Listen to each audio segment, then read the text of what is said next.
Domanda precisa: a qualsiasi indicazione di voto che arriverà dal centrodestra e la Lega, lei si atterrà scrupolosamente, diciamo, no?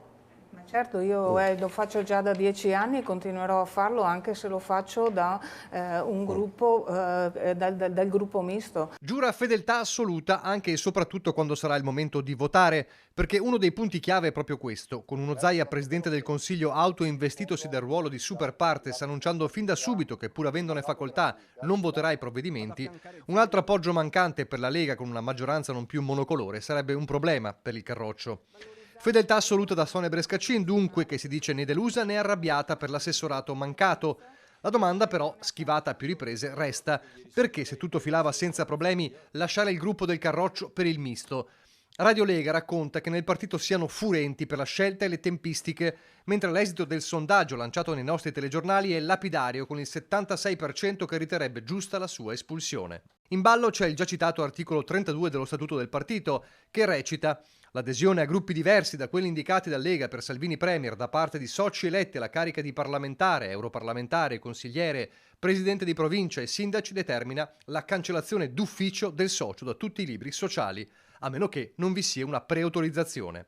Ma Brescacin puntualizza. Ad una lettura attenta dello Statuto è chiaro che non è questo il caso di specie. Io non ho aderito a nessun gruppo che ha principi politici diversi da quelli della Lega. I miei principi politici sono e restano quelli della Lega. Io sono socio militante da oltre 20 anni, anche più. Cioè dice non sono passata a Fratelli d'Italia, no? Ipotizzo.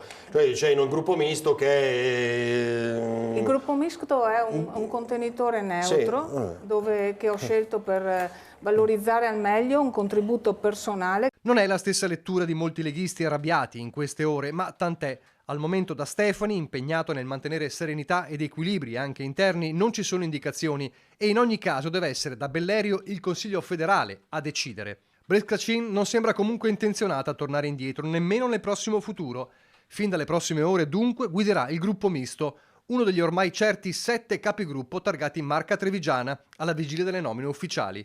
Oltre a Brescacin, Riccardo Barbisan per la Lega, Claudio Borgia per Fratelli d'Italia, Giovanni Manildo per il PD, Nicolò Rocco per Uniti per Manildo, Rossella Cendron per Civica Venete per Manildo e Riccardo Sciumschi per Resistere Veneto. Una marca cannibale, a discapito ad esempio del Carroccio veneziano, con un Andrea Tomaello fuori dai giochi per il ruolo, oltre alla maldigerita assenza di Francesco Calzavara nella nuova giunta. E a loro si rivolge, deciso ma in punta di fioretto, il vicepresidente della regione e assessore al turismo